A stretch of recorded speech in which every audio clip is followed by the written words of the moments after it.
the world could literally be on the brink of an all-out war in the Middle East. As we've already seen, lots of back and forth between Israel and Iran in recent months, starting with the embassy compounds of Iran that was destroyed by Israel in Syria, and then assassinations in Tehran, the capital city.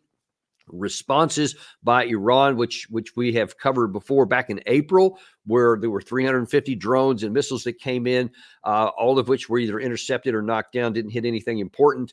And then now this latest barrage after yet another assassination by Israel against someone aligned with Iran, they now launched 180 missiles back and forth. As the world now waits to find out what could come next, we have a big treat for all of our viewers today. We have MIT professor Ted Postol back again, who's been just literally brilliant on describing exactly what we are actually seeing, debunking some of the false claims that some people are making when they're talking about how effective the air defense system is on the Israeli side, and probably as important as anything, what can we expect to come next? We always love to hit that here. First of all, Professor, just welcome back to the show. Always a pleasure. Well, it's a great pleasure to be here. You guys are a great team. So. Thank you very much. We appreciate that, and we're augmented by you. Before we get into the specific things that have happened in the last Iranian attack here a few days ago, I wonder if you could, first of all, tell us a little bit about the attack that happened to assassinate Hassan Nasrallah in Beirut. I think it was on the 30th of September when Israel took out the leader of Hezbollah. Because what we've seen in the West is just like these big explosions, a bunch of stuff, and then everybody says, well, he was in the middle of all that stuff and he died. But from what you were telling me before we came on air here, it was actually quite sophisticated. Yes. This attack was tremendously sophisticated. Actually, the only person I have seen who described it really first relative to what I'm about to say was Scott Ritter, and I know enough about bombing and munitions to be in complete agreement with them on that. But what they did is this shelter was below some big buildings, and when you bomb a big building, the warhead hits the building. Depending on the fusing, it may go into the building a little ways, but it's not going to survive, so it detonates. And so what the Israelis apparently did is they had an enormous number of 2,000-pound bombs. These are sort of at the limit of what's generally available in the West for big bombs without very special weapons being used.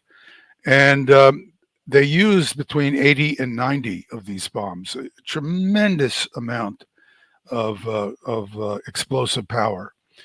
And they first came in and they essentially leveled the area above the shelter. In other words, they turned the buildings above the shelter were kind of like a sort of a shield, a standoff shield. The buildings behaved like a detonation shield, causing the warheads to detonate far enough away from the surface below which the shelter exists to make it impossible, really, with blast damage, to collapse the shelter.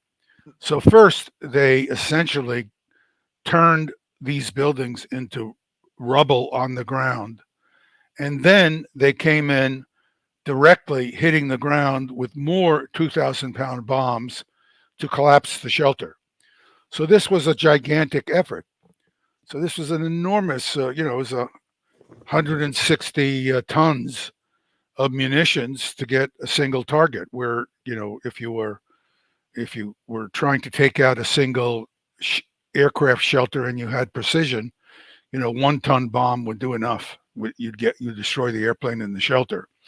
But they couldn't do that in this case because the shelter was very highly protected, not only from being buried deep, but also for having these, with these structures on top. So this was well thought out, obviously well executed, and murderous attack.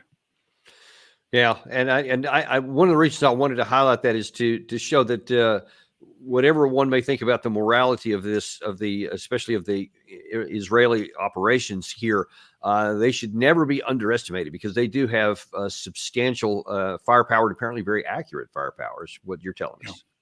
Well, coming Um, from aircraft without having to evade air defenses, which the Israeli Air Force is now in a position to do, at least in South Lebanon. You can get very high accuracies. 10 meters accuracy is not unreasonable from a modern aircraft when it's not trying to evade air defenses. So the precision is possible, and yeah, yeah, especially as if you're outfitted and equipped and given all the bombs and stuff you need from other parties. But yes, anyway, I digress. All right, so I want to shift now to this recent episode here that happened when Iran retaliated in part for that very assassination with 100, reportedly 180 or 81 missiles of various types here. Now, what's been reported so far is that the Israeli air defense system of the Iron Dome, the Sling, and the Arrow system, that all of it basically got everything, and the whole operation was ineffective and inefficient. And unsuccessful is the phrase that kept being used by right, everybody. right. But you say that the actual video evidence doesn't quite support that. Why do you say that? Well, I mean, all you have to do is look at the videos. This is a situation, as you may know, in 1991, a colleague and I debunked all the claims that were being made about the Patriots intercepting the Scud missiles over Israel. We showed in refereed scientific papers that the Patriot intercepted nothing. That was in 1991. Now, these ballistic missiles are longer range, so they move faster. And because they move faster, they're much more challenging targets than we should show that again in a second. They are much more challenging targets than the Scuds were, which moved at about 2 kilometers, 2.2 kilometers per second. These particular missiles travel at 3 kilometers per second because they're launched from longer range. And when you're trying to intercept such a missile, here's an example of an intercept right in front of us. Both cameras are showing the same intercept. This is from the Washington Post. And you can see when an intercept actually occurs, you have a giant fireball in the sky because the intercept detonates the warhead on the ballistic missile. And that warhead is big and it creates a gigantic fireball in the sky. If you don't see a gigantic fireball like is shown here, you don't have an intercept. If you see little fireballs, all you're seeing are the detonations of the interceptor warheads when they just detonate because they missed a target. And if you look at this particular video here, you don't see even those. Later on in this particular video, I don't think it's worth the time. You can see in the upper corner of the left video an interceptor detonating, and no big. There it is now, Yeah, up in yeah. the upper left corner. And That's so not an what intercept. that surprises me because I would expect with that number of incoming missiles that the interceptor, there would be plenty of interceptor missiles being fired, and even if they didn't hit, we would see more of those splashes. What do you think accounts for the paucity of the number of interceptor missiles? Well, I think that the Israelis know that the interceptors have a near zero chance of actually hitting anything. And because the intercept probability is so low, you don't want to fire 20 or 30 or 40 interceptors on the chance you'll hit something, because it makes no difference when you have all these warheads coming in terms of the outcome. So why would you expend all these interceptors when they could be used? In fact, you will need them. I predict you will need them when the drones and the cruise missiles are used to attack Israel, which is another phase of this combat. So So your argument is there, or your supposition, I suppose, is that there's no point for Israel to. Well, they could identify what kind of missiles were coming in ahead of time, and they could decide go or no go on what to use. And if they felt like it would just be a waste of interceptors not to fire at all, and yet I guess we did see a couple. So apparently some were sent off. Do you have any supposition of why they may have done these handful? No, I don't. They are, of course, under some pressure to claim that they're making intercepts. You know, the Iron Dome has been falsely presented as having an 80%. I want to 80% intercept rate. I don't think this video in front of the audience now should provide a convincing evidence that they're intercepting 80% of these warheads. In fact, the evidence is zero in this particular video. What we're seeing now are the breakups of older missiles at higher altitudes. There was a mix of older missiles, which were presumably launched because they have them, and some of them will survive to the ground and explode, and also because they want to force the Israelis to shoot at things that may not be a serious threat. But the ones that are closer to the ground, where you see them stable, bright points of light, they're arriving probably at the Nevatim Air Base. And those are the modern warheads. Those warheads have separated from the ballistic bodies of the ballistic missiles. And they're pretty stable. You can see they don't have big contrails coming off them. And they're relatively accurate. We have an estimate now. We now have a good first order estimate of the accuracy of the best, most modern, long range ballistic missiles. Yeah. Let's talk about that, because that's, I think, really important. How accurate are the missiles, and therefore, what is the risk to Israel of future rounds? Well, it's not that these missiles don't do any damage. The chances are they cannot target with any confidence any kind of singular or hardened structure, because the accuracy of the missile is pretty much around 2 kilometers. I want to thank a graduate student at Portland State University, Wesley Toland, who sent me a bunch of materials last night. And Wesley allowed me to do this analysis because he sent me this data. So thank you, Wesley. Yeah, if you could then show us what the circular, the CEP, I think it's called, the CEP, as it relates to the Nevatim Air Base attack. Yes, if we can have slide 3, numeral 3, from the slide stack. There we are. This is a figure published by the Monterey Institute of what they say are impact points they've identified. It's not possible for me to verify the accuracy of this claim, but it's probably roughly correct. So if you take this data and you say, okay, if I draw a circle around the dominant impact points, that's in slide 4,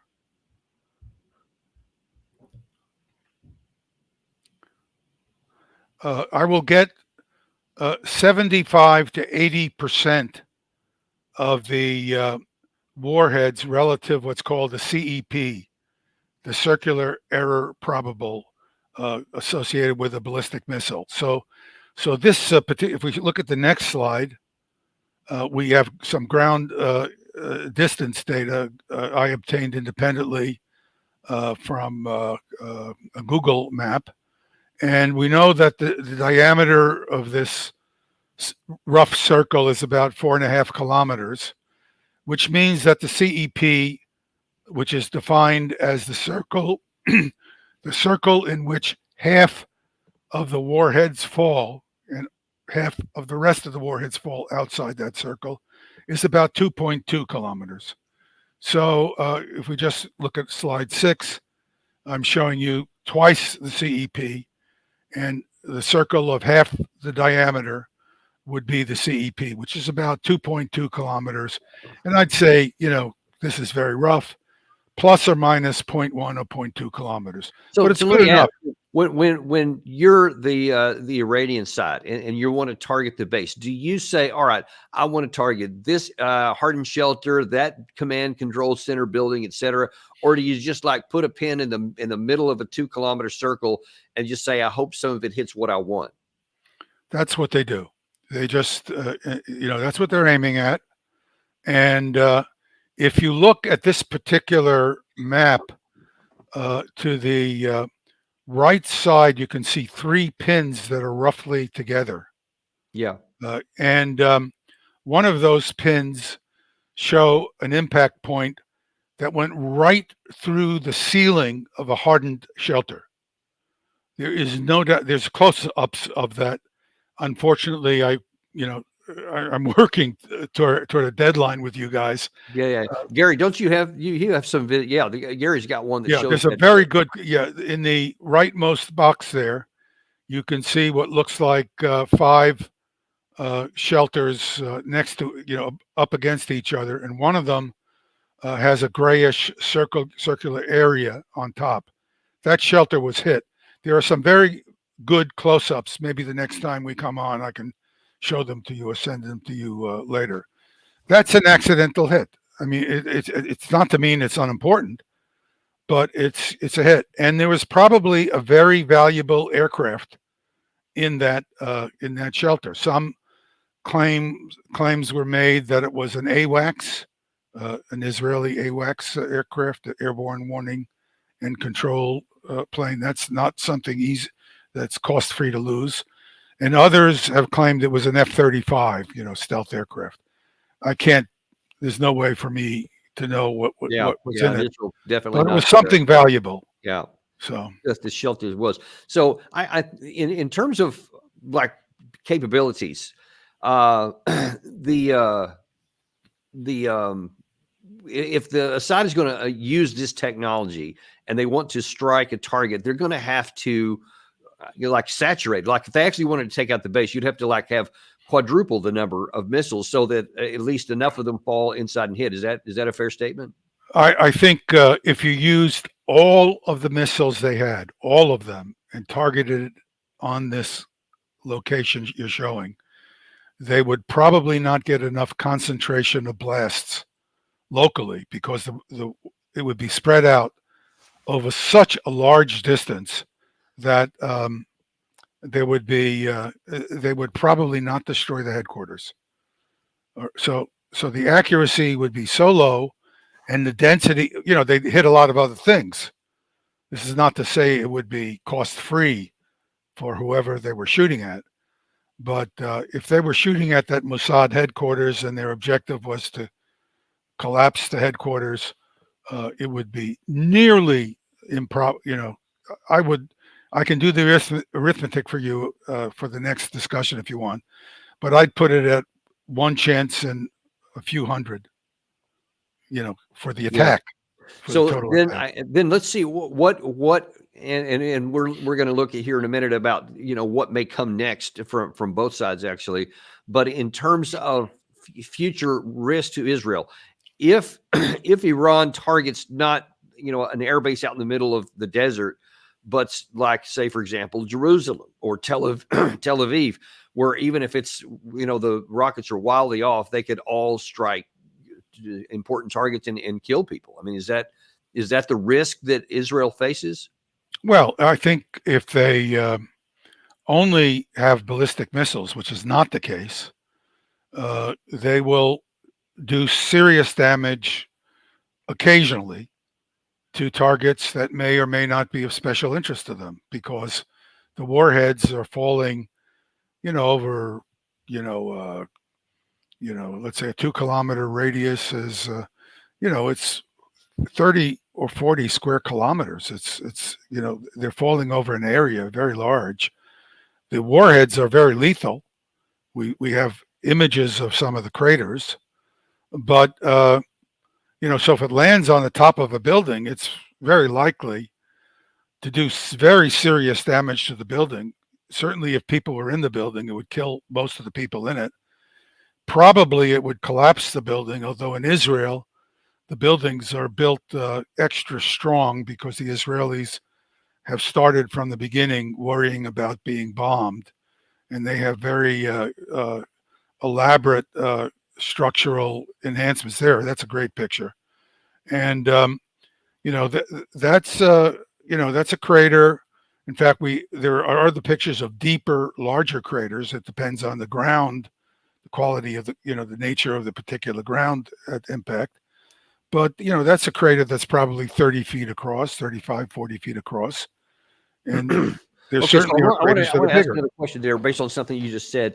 I said, well, in the future rounds, what would Iran have to do to put Israel at risk? But you said, well, if they only had these weapons, then it would be harder. But you say they have something besides. So what else do they have, and what threat could they pose to Israel if this went to a general war?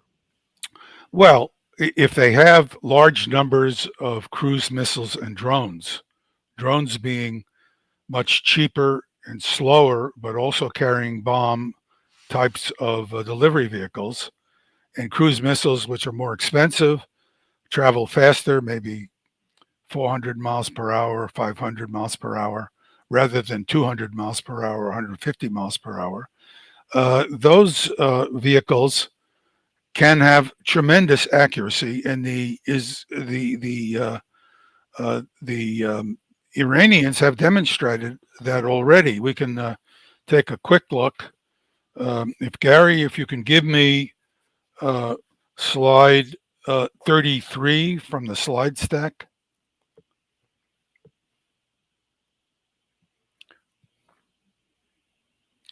Okay, this shows where holes put into fuel processing tanks at the Abqaiq fuel refining facility in Saudi Arabia, and those are Iranian cruise missiles that were used to attack those sites. Now, that precision with which you see these holes, they're all almost at the same location. That's not GPS precision. That's better than GPS precision. So if we look at the next slide, 34, what I've done in this particular case, I took a different image, satellite image, and I cross-correlated that satellite image with the targets that the Iranians went after, which was shown in the earlier slide. So if we look at slide 35, we can see the cross correlation. In the left, you can see these very peaked areas. The X and Y axis are the physical dimensions. The vertical dimension is the probability of hit, assuming that you're correlating what you're seeing in front of you. You have a camera, you look at the target as you approach it. The GPS has brought you close enough that you can see the target, and then you cross-correlate the image of the target you're going to see with the image of the target in front of you. And in 36, just over slide 36, the next slide, you can see how those correlations work out. And the middle of each of those blots are where you should hit the target, and that's in fact what occurs as you saw in slide 33. So what this demonstrated unambiguously, I mean, again, to the eye of a technologist, what this demonstrated was that the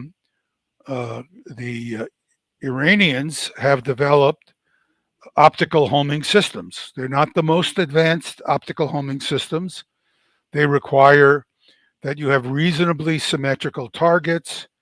They require that the target be known, that you have a reasonable estimate of the shape of the target, all of which are obtainable with satellite imagery these days. I mean, this is not unavailable. Right. So all you need is or pictures from the street, photographs from the street. and you have competent technical people, and the Iranians are tremendously competent. I think people should not underestimate this country. So now let's going back to that Epcot attack. As I recall, at the time, there were Patriot air defense systems were set up near it, but they were oriented in the wrong direction. I think is what the claim was at the time. What capability does Israel have to defend against this same type of missile or rocket? If Israel wanted to do it again, you mentioned earlier that they wanted to preserve their interceptors for targets that they had a chance to hit, which I assume cruise missiles and certainly drones would fit into that category. Well, first of all, I doubt that the Patriots were oriented in the wrong direction, although it's possible. When I did the analysis, I'd have to go back because you do make mistakes, and so I want to be clear here. I had at the time I did the estimate, I looked at what I thought was the approach trajectory of the cruise missiles that came in, and it looked to me like they came in over a populated area, an area with buildings, and that would have been the right choice for the attack direction because if you imagine you're on the ground in Ebkak with a radar and you're looking in the direction of these buildings, the faces of the buildings cause tremendous radar reflections because those buildings are vertical. They give you a vertical face. And so when you're trying to discern an incoming vehicle that has an extremely small radar cross section, it's like looking into the sun for a vehicle that's no brighter than a matchstick.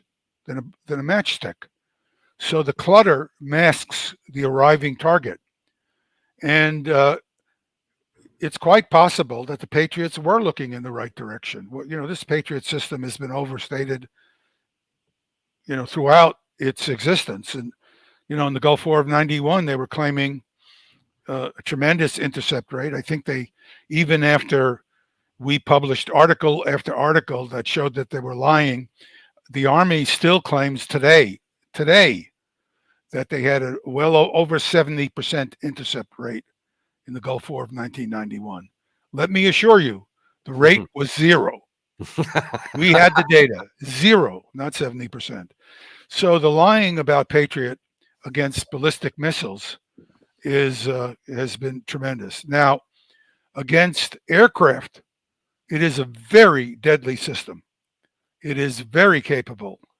I was extremely concerned during the Gulf War of 2003 when we, the Americans, shot down a British Tornado with the Patriot system, and we shot down an F-18. It was a tragic situation. I personally was involved because I was talking to the father of the pilot who was lied to repeatedly by the U.S. government. He lost his son. That's not a minor thing. And the Patriot was seeing false targets. The people operating the system had no idea what they were doing. They fired on this aircraft when they should never have fired on it. And there was no way so I started trying through open media, which I doubt my message to say anybody who's in an airplane who's fired upon by a Patriot, you're in an airplane, you're scanning around. I don't fly, but I have a lot of friends who are pilots. You're always looking for the plume of an interceptor coming at you. And I said, if you see a plume and it's from a Patriot, and because there's only Patriots down there, you get out of that airplane. You do not try to evade that interceptor. Israel you just get out because you're going to lose your life. Wow. So now let's circle back to what that could mean for Israel. What abilities do they have to defend against these kinds of missiles that do have pinpoint accuracy? Well, what the Iranians are going to try to do, how well they do it is to be determined. There it is. There you go. You got a nice picture, Gary. That's good shot. And so what the what the Iranians are going to try to do is they're going to try to fly these drones in as low as they can. They're going to try to use ground clutter as much as they possibly can to mask the arriving drones. Now, the drones uh, will have relatively large radar cross sections. They're not designed to be stealthy, and they're slow. So they will be observable when they get close to Israel by ground air defenses on the ground. Those air defenses, if they are Patriots, will have a very high probability of kill against those drones. Of course, the drones can be in enormous numbers. I mean, there could be thousands of them. You only have hundreds of Patriot interceptors. I have no idea how many they have, but I doubt they have more than a few hundred interceptors. The interceptors are costing you between $2 and $5 million each, depending on whether it's what's called a PAC-1 or a PAC-3 interceptor. So you're expending multi-million-dollar interceptors against drones that are, tens of thousands, $0.01 million each. And so you exhaust the air defenses very, very easily. This is a drone that's different from the ones I'm talking about. It's a big drone. It's an expensive drone. But the drones I'm talking about are pretty much like the drones that the Ukrainians were using, which they very successfully used to exhaust. The Russians were using to very successfully exhaust the air defenses of Ukraine. The Ukrainians could not ignore these drones. They knew these drones were not aircraft because the radar systems can immediately tell the speed, and no aircraft is coming in with a relatively large radar cross section that slowly. But the drones have, a few hundred pounds of warhead on them, and they're very highly accurate. You don't want that thing running into your Patriot radar. You have to fire on it. Yeah. So you have to use interceptors. So what the Russians did is said, okay, you shoot them down, and then there was a lot of false reporting. In fact, it was around January of this year because I experienced it in a Stanford seminar where one of the so-called experts completely misstated what the situation was. Rose Gadamola, she was a deputy to Jan Stoltenberg, and had no idea what she's talking about. And she's complimenting the Ukrainian speaker on them shooting down all these worthless drones, when in fact at the time she made this statement, the Ukrainian air defenses were already exhausted, and the Russians were exploiting the exhaustion of the air defenses at Avdiivka, actually, where there was no air defense at all. Right. So if you've got literally hundreds and possibly even in the thousands of drones to wave in there, the Israeli side will have to shoot them down, and whether that's with the U.S. aircraft, which apparently they're in the Gulf right now ready to do, or the Patriot systems, you still have a limited number of interceptors. And then following that, or would it be intermixed with that? Then they might bring in some of these other missiles. What in fact, let me ask the question this way. In your assessment, what is the most dangerous course of action the Iranian missiles could take that would put Israel at the greatest risk? Well, what I would do if I were Iranian, they may be more clever than me, so I don't put it past them. I would have used these drones. They're kind of winged. They look like winged vehicles. They look like a P-38, but smaller. And not these four. Those are much smaller drones, but really a problem. But the longer range drone. I'm sorry, my senior moment there. I can't remember the name. Chavez, I think. Shaheeds, yeah. Yeah. And they have these drones of that type that have the range to reach Israel, and they can carry significant warheads. So I would, and they potentially, it seems to me they must have thousands of them. I'm just guessing. I don't know. But if I We had had a thousands, CIA analyst on our show several months back, actually, that said they had somewhere around 10,000 at least. okay, well, that makes the case then. Then I would use them initially. I would just send them in wave after wave after wave, and I would be picking targets that I want to take out because they have optical homing. And the next thing I would do is exhaust the ability of the Israelis. The Israelis would have a devil's choice. They could try to, yeah, that's a good shot. They could try to uh, shoot down drone. They could try to do what I would call goaltending. The goaltending would be probably using the Iron Dome, because the Iron Dome interceptor is quite good against a slow-moving aerodynamic target.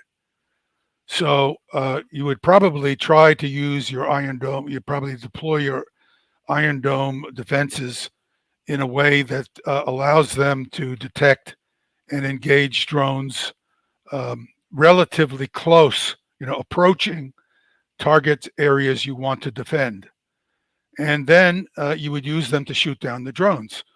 But eventually you're going to run out of Iron Dome interceptors, even something like, and those interceptors maybe cost $100,000 each.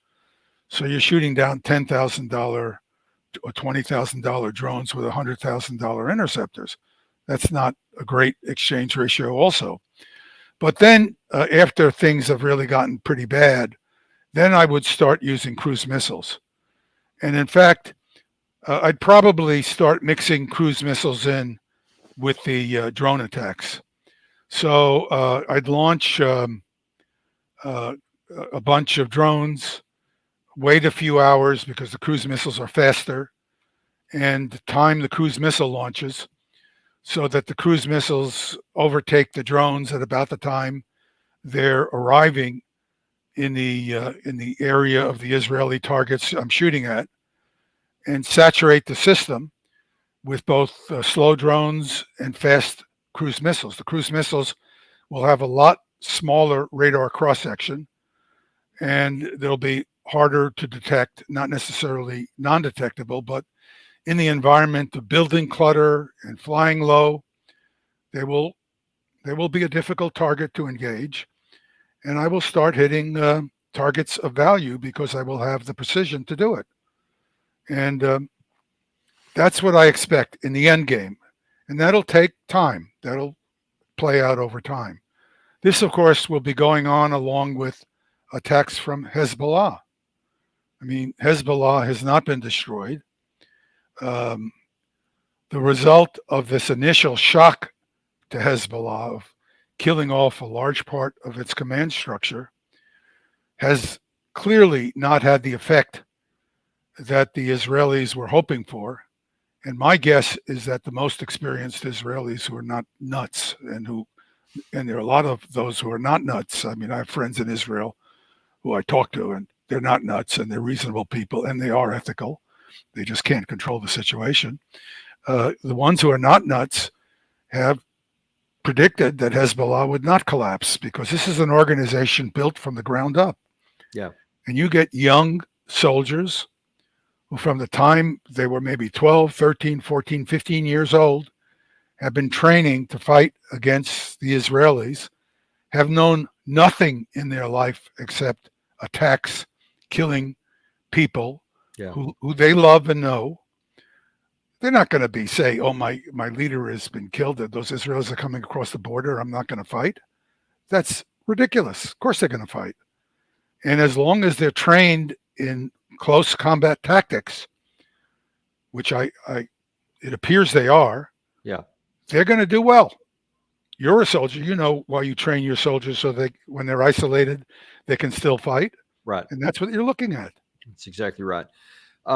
So that would obviously represent quite a threat. So it's not exactly that this air defense system, this three-tiered situation, is impervious, and you've shown how it's almost the opposite of that. Let's look at the other half of this equation, and that's the Iranian side. if Israel makes good on its claim, and I can't imagine that they're not going to, that they're going to hit something and fire something really hard, do the Israeli missile forces, are they more capable than the Iranian forces?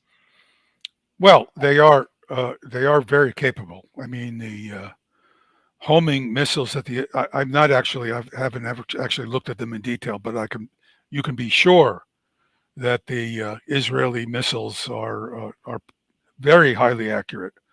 And if the Israelis choose to attack certain targets in Iran, they can do a lot of damage. I don't know what they'll do. I mean, maybe they'll go after oil refineries or oil fields.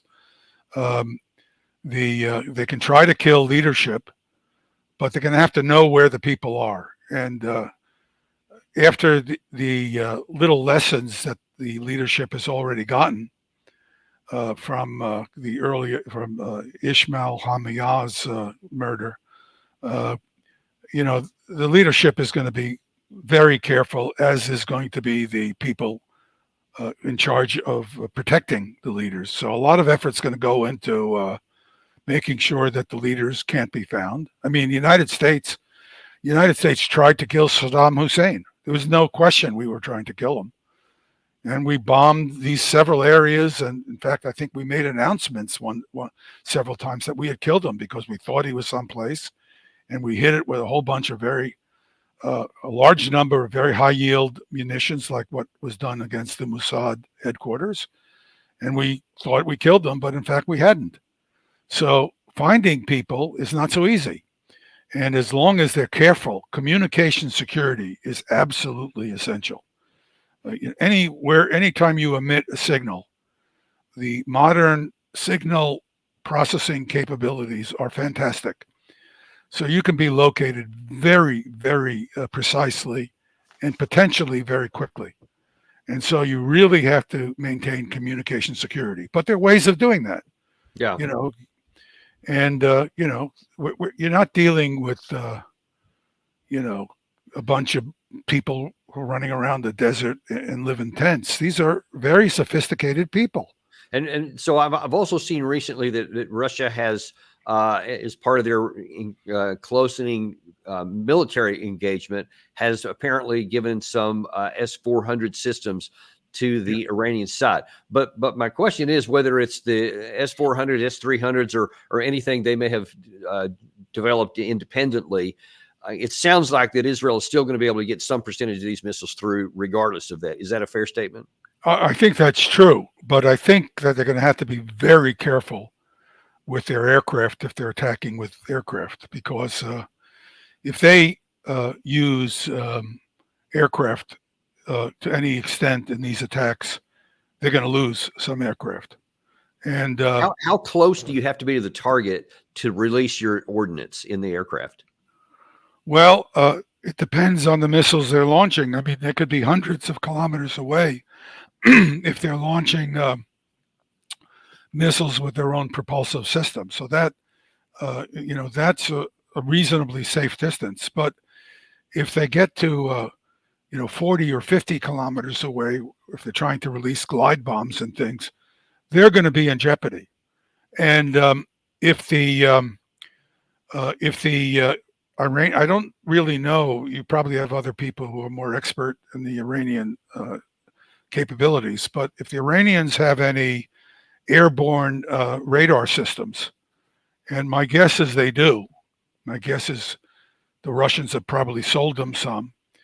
The S-400 and 500 have an over-the-horizon air defense capability. You're in an aircraft, you're flying, let's say at 30,000 feet, 10 kilometers, some altitude. You can see for 300 or 400 kilometers because the Earth's curvature is not limiting you. Yeah. And the S-300 and S-400 have long-range interceptors that can reach 300 and 400 kilometers. And those interceptors can be launched nearly instantly from commands from the airborne warning and control aircraft.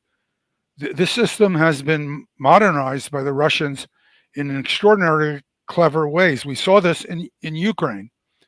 The Russians were shooting down Ukrainian aircraft at 300, 400, and 400 kilometers and the aircraft had no idea what they were facing. Because what happened is a large interceptor was launched. The interceptor was below the horizon when it was launched. The aircraft pilot has no idea none at all what's happening. The missile, the interceptor is fired like a ballistic missile. So it's like a ballistic missile on a trajectory toward the aircraft. The aircraft is being tracked by the airborne warning and control aircraft, not by the ground-based interceptor system. Mm. And it sends information to the interceptor directly. The aircraft sends the information, not the ground-based system. And as this missile falls back into the atmosphere, it gains its speed, the original, very close to the launch speed, which is tremendous speed, and it's silent. So it's being guided under commands from the aircraft, and then at some point toward the end game, it turns on its own homing radar. Mm. The pilot never knows what hits them. Wow. And this is something the Israelis, I'm sure they understand this. I've worked with a lot of Israeli soldiers. They're very smart. They're very good military officers and very good military scientists. Some of them are my friends. And I'm sure they understand that this is a threat they're facing. So whether or not they have the aircraft, the Iranians have those aircraft, I don't know. But if I were Russia and trying to make life difficult for Israel or help the Iranians out, I would make sure they have some of these aircraft.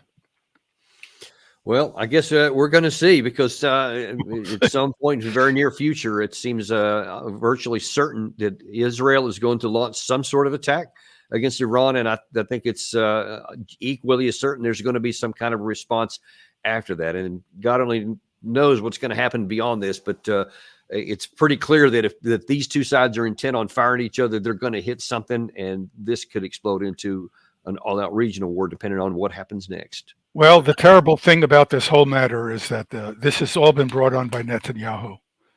And I won't speak for my Israeli friends, but I'll speak as an independent person who has some respect for Israel, not its government. I'm fed up with its government. I mean, its government is crazy. It's homicidal and genocidal. But there are a lot of Israeli citizens, not all, unfortunately. There are a lot of Israeli citizens who understand this terrible thing that their government is doing in their name. And I feel nothing but sympathy for them, but not for that government. And Netanyahu's going to go down in history having done unbelievable damage to Israel in the end.